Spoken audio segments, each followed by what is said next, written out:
अस्सलाम वालेकुम स्टूडेंट्स, उम्मीद करता हूँ आप तमाम लोग खैरियत से होंगे और बहुत ज़्यादा बेहतरीन ज़िंदगी गुजार रहे होंगे। स्टूडेंट्स, आप लोगों को आइडिया तो होगा कि हमारे एफएनएस के टेस्ट आने वाले हैं, यानी कि कुछ दिनों में टेस्ट स्टार्ट होने वाले हैं। इसकी डेट्स वगैरह भी अनाउंस हुई हुई हैं। ठीक है, सब कुछ मैंने वीडियो बना दी है, पहले भी 2 वीडियोज़, एक लॉन्ग वीडियो बना चुका हूँ, एक शॉर्ट वीडियो बना चुका हूँ। टेस्ट प्रिपरेशन भी हमने एक वीडियो डाल दी थी। अब कोशिश करूँगा मैं रेगुलर इसकी टेस्ट प्रिपरेशन भी कराऊँ। तो आज की इस वीडियो में भी हम इसकी टेस्ट प्रिपरेशन करेंगे। आज बायो के 15 एमसीक्यूज़ हम देखेंगे जो कि बहुत अहम तरीन होने वाले हैं। ठीक है, एंजाइम के हवाले से देखेंगे, एंजाइम क्या होता है, एंजाइम के बारे में कुछ 15 एमसीक्यूज़ मैंने निकाले हैं। तो बिना टाइम वेस्ट के वीडियो को जल्दी से स्टार्ट करते हैं। अच्छा जी स्टूडेंट, तो यहाँ पर हमारा एंजाइम्स के कुछ क्वेश्चंस हम देखेंगे। तो इसमें जो है ना, फर्स्ट क्वेश्चन है, enzymes are mostly composed of. Enzymes basically होते क्या हैं? एंजाइम्स को जो है ना, अगर मैं सिंपल लैंग्वेज में बताऊँ, वैसे तो मैं बायो का स्टूडेंट नहीं हूँ, लेकिन फिर भी मैं थोड़ा बहुत खुद से समझ के समझाने की कोशिश कर देता हूँ आप लोगों को। एंजाइम्स जो मैंने पढ़ा है उसके मुताबिक ये एक छोटे से वर्कर की तरह होते हैं। ठीक है, बेसिकली बॉडी में एज अ वर्कर काम करते हैं, यानी कि कोई भी काम हो ना, उसको आसान करने के लिए, किसी काम में एनर्जी ज़्यादा लग रही है उसको कम करने के लिए, या कोई रिएक्शन हो उसको तेज़ करने के लिए ये काफ़ी हेल्पफुल रहते हैं बॉडी के अंदर। ठीक है, अब ये किस चीज़ से बने हुए होते हैं? Enzymes are mostly composed of dash. किस चीज़ से बने हुए होते हैं? तो ये प्रोटीन्स के बने हुए होते हैं। ऑप्शन नंबर बी करेक्ट है हमारा। ठीक है, नेक्स्ट क्वेश्चन देखते हैं। दी नन प्रोटीन, अच्छा, एंजाइम्स जो है ना, the non protein part of an enzyme is called, यानी कि एंजाइम के 2 पार्ट्स होते हैं। तो इसका एक पार्ट होता है प्रोटीन वाला, एक होता है नन प्रोटीन वाला। ठीक है, 2 पार्ट्स होते हैं। तो अब जो नन प्रोटीन वाला पार्ट है उसको हम क्या बोलते हैं? ठीक है, तो ऑप्शन दिए गए हैं, apo enzyme, hello enzyme, cofactor, active state.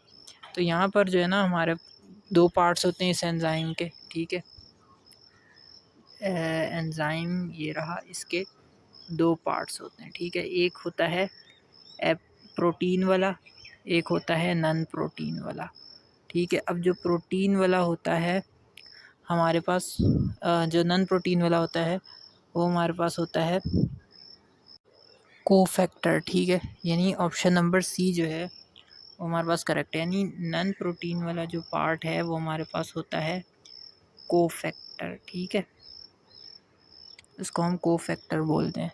सही है, तो ऑप्शन नंबर सी करेक्ट है यहाँ पर। नेक्स्ट क्वेश्चन देखते हैं, दी प्रोटीन पार्ट। अच्छा, अब 2 पार्ट थे, एक नन प्रोटीन पार्ट था जो कि हो गया कोफैक्टर, एक है प्रोटीन पार्ट। ठीक है, तो प्रोटीन पार्ट कौन सा होता है? ऑप्शन दिए गए हैं, cofactor, apo enzyme, substrate, holo enzyme. तो ऑप्शन नंबर बी करेक्ट है, एपो एंजाइम। एपो एंजाइम जो है ये कौन सा होता है?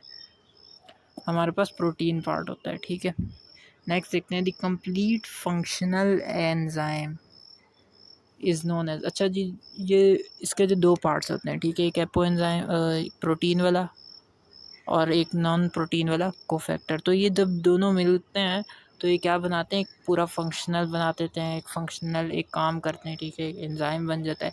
तो इस पूरे फंक्शनल एंजाइम को हम क्या बोलते हैं? तो इसको बोलते हैं हम हेलो एंजाइम। अब holo enzyme, sorry, holo enzyme क्या होता है?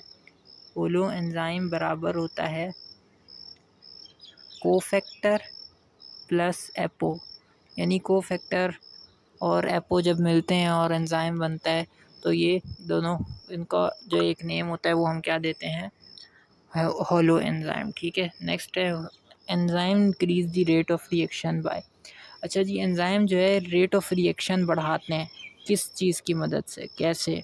इंक्रीजिंग टेम्परेचर बढ़ाकर, इंक्रीजिंग एक्टिवेशन एनर्जी बढ़ाकर, लोअरिंग एक्टिवेशन एनर्जी, यानी एक्टिवेशन एनर्जी कम करके, चेंजिंग द प्रोडक्ट्स चेंज करके। तो हमारा ऑप्शन नंबर सी करेक्ट है यहाँ पर, लोअरिंग एक्टिवेशन एनर्जी। उसकी वजह ये एंजाइम्स मैंने बताया कि काम करते हैं, काम को आसान करते हैं बॉडी में कोई भी काम। अब फॉर एग्जांपल आपने एक दीवार है उसके ऊपर से जंप करना है। ठीक है, वो दीवार जो है 10 फीट की है। ठीक है, अब आप उसके ऊपर डायरेक्टली ऐसे जंप नहीं कर सकते, काफ़ी मुश्किल होगी। लेकिन हाँ, अगर उसके अंदर आप जो है एक सीढ़ी लगा दें दीवार के ऊपर तो आपकी एनर्जी कम लगेगी। तो एंजाइम यही काम करता है। एंजाइम क्या करता है? काम को आसान कर देता है। ठीक है, एनर्जी आपकी जो ज़्यादा लगनी थी अगर दीवार ऐसी छलांग लगाने में, यानी सीढ़ी के बग़ैर छलांग लगाने में, तो लैडर के साथ जो है वो ईज़ी हो जाएगा काम, ठीक है। तो इसलिए ये आपकी एक्टिवेशन एनर्जी जो होती है, जो ज़्यादा लगनी होती है उसको कम कर देता है, ठीक है। जो एनर्जी आपकी ज़्यादा लगनी होती है उसको कम कर देता है ताकि आपको आसानी हो, ठीक है। तो ऑप्शन नंबर सी यहाँ पर भी करेक्ट है। अच्छा जी, अब यहाँ पर हमने देखना है question number 6, the specific region of an enzyme where the substrate bind is called the dash. अच्छा जी, एक स्पेसिफिक रीजन होता है एंजाइम के अंदर, ठीक है, where the substrate bind is called, यानी जिसके अंदर सबस्ट्रेट जाता है। अब एंजाइम है फॉर एग्जांपल, उसको आप समझ लें एक ताले की तरह, एक लॉक की तरह, ठीक है। अब आपने समझ लिया एक लॉक की तरह, ठीक है। अब लॉक जो होता है यानी एक जो ताला होता है उसके अंदर एक चाबी जाती है, तो वो जो ताला होगा उसके अंदर एक हिस्सा बना होगा जिसके अंदर चाबी जाती है, एक जगह बनी होगी, ठीक है, वो खाली होगी अंदर से, ठीक है। उसके अंदर हम चाबी डालते हैं, ठीक है। अब वो ताला जो होता है उसके अंदर वही चाबी जाती है जो उस ताले की चाबी होती है, और कोई चाबी नहीं जा सकती, है ना। तो एंजाइम को भी इसी तरह समझ लें। एंजाइम होता है उसके अंदर जो है ना एक जगह बनी होती है जिसके अंदर हम सबस्ट्रेट डालते हैं, यानी उसके अंदर हम उसके अंदर हम सबस्ट्रेट डालते हैं, यानी कोई चीज़ डालते हैं, ठीक है। तो एंजाइम के अंदर वो चीज़ डालते हैं, उसके अंदर जगह बनी होती है। अब वो जो जगह बनी होती है उस चीज़ को हम, उस जगह को हम क्या बोलते हैं, ठीक है। जैसे चाबी वाली जगह होती है एक, इसी तरह एंजाइम के अंदर भी एक जगह होती है जिसमें सबस्ट्रेट डाला जाता है, ठीक है। सबस्ट्रेट को आप चाबी की तरह समझ लें, जिसमें चाबी डाली जाती है एंजाइम के अंदर, ठीक है। तो वो जो जगह होती है उसको क्या बोलते हैं, cofactor, active site, apo enzyme या प्रोडक्ट साइट। तो ऑप्शन नंबर बी करेक्ट है यहाँ पर, एक्टिव साइट, उसको हम एक्टिव साइट बोलते हैं। नेक्स्ट क्वेश्चन देखते हैं, question number 7, the lock and की मॉडल एक्सप्लेन्स। अच्छा, लॉक एंड की मॉडल वही हो गया, अभी मैंने बताया कि एंजाइम के अंदर को अगर हम एक लॉक और ताले और चाबी की तरह समझ लें, तो उसके अंदर क्या होता है कि एंजाइम जो है उसके अंदर एक छोटी सी जगह होती है जिसके अंदर हम अगर चाबी डालें तो वो आगे वर्क करता है अच्छे से, ठीक है। तो ये क्या एंजाइम स्पेसिफिसिटी एक्सप्लेन करता है, ठीक है, एंजाइम की स्पेसिफिसिटी को एक्सप्लेन करता है। यानी कि एंजाइम स्पेसिफिटी होती क्या है, स्पेसिफिसिटी मैंने आपको बताया था ना कि जो इसको अगर हम लॉक और की मदद से अगर हम देखें तो हर ताले की एक ही चाबी होती है, कोई अलग चाबी नहीं होती। इसी तरह हर एंजाइम का एक ही सबस्ट्रेट होता है, उसके अलावा कोई और सबस्ट्रेट नहीं होता, यानी कि एंजाइम हर काम नहीं कर सकता, हर सबस्ट्रेट के साथ नहीं मिल सकता, ठीक है। तो ये एंजाइम स्पेसिफिटी कहलाती है ये चीज़, ठीक है। तो हमारा यहाँ पर ऑप्शन नंबर ए करेक्ट है। नेक्स्ट देखते हैं, इंड्यूस्ड फिट मॉडल सजेस्ट। अब इंड्यूस्ड फिट मॉडल क्या होता है भाई, अब फॉर एग्जांपल आपने लॉक और की मदद से एक मैंने एग्जांपल समझाई आपको एंजाइम की, ठीक है। उसने हमें क्या बोला कि एंजाइम में एक बिल्कुल फिट हो जाता है सबस्ट्रेट, ठीक है। लेकिन ये जो इंड्यूस्ड फिट है ना, इसका मतलब होता है कि फॉर एग्जांपल आप इसको एक ग्लव्स की तरह ले लें, आपके पास एक ग्लव्स है हाथ में पहनने वाला, ठीक है। आपने आपके हाथ के साइज़ का ग्लव्स होगा, लेकिन ये है कि वो थोड़ा-सा नरम होता है ग्लव्स, ठीक है, कपड़े का बना होता है। जब हाथ उसके अंदर डालता है तो वो अपनी पोजीशन, अपनी शेप जो है एडजस्ट कर लेता है आपके हाथ के मुताबिक, ठीक है। तो इस चीज़ को एंजाइम भी इसी तरह से होता है कुछ, ठीक है। एक तो होता है फिट वाला जो बिल्कुल लॉक और की मदद से बिल्कुल अंदर जाता है, उसी का लगता है। लेकिन एक सबस्ट्रेट होता है जो अंदर जाता है, तो जो एंजाइम होता है ना उसकी शेप उस सबस्ट्रेट के मुताबिक चेंज हो जाती है, ठीक है। तो उसको हम बोलते हैं इंड्यूस्ड फिट मॉडल, ठीक है। तो इसके अंदर हमारा ऑप्शन नंबर सी करेक्ट होगा, enzyme changes shape slightly after substrate binding, यानी सबस्ट्रेट जब उसके अंदर जाएगा तो उसकी शेप चेंज हो जाती है। नेक्स्ट देखते हैं, high temperature denatures enzyme because it. अच्छा जी, अगर एंजाइम का टेम्परेचर हाई कर दें तो उसकी शेप ख़राब हो जाती है, क्यों, changes the shape of active site. Option number B correct होगा, क्योंकि एंजाइम में जब ज़्यादा टेम्परेचर होगा, ज़्यादा गर्मी होगी तो उसकी शेप ख़राब हो जाती है, और शेप ख़राब हो जाएगी तो एक्टिव साइट यानी जिसके अंदर सबस्ट्रेट जाता है वो भी शेप ख़राब हो जाएगी और एंजाइम काम करना बंद कर देगा, ठीक है। अब नेक्स्ट देखते हैं question number 10, optimum temperature. Optimum temperature means the temperature at which enzyme activity. Optimum temperature वो टेम्परेचर होता है जब एंजाइम जो है ना बिल्कुल अपने फुल पोटेंशियल पे अपना सबसे बेहतरीन काम कर रहा होता है, मैक्सिमम काम कर रहा होता है, इसकी एक्टिविटी मैक्सिमम होती है। तो ऑप्टिमम टेम्परेचर क्या होता है, बेस्ट टेम्परेचर। देखें एंजाइम मैंने अभी बताया कि जब एंजाइम बिल्कुल ठंडा होता है तो वो जो है वो सुस्त होता है थोड़ा सा, मतलब काम कर रहा होता है मगर इतना ज़्यादा नहीं। लेकिन एक फिर और जब ज़्यादा गर्म हो जाता है तो एंजाइम बिल्कुल उसकी शेप ही ख़राब हो जाती है।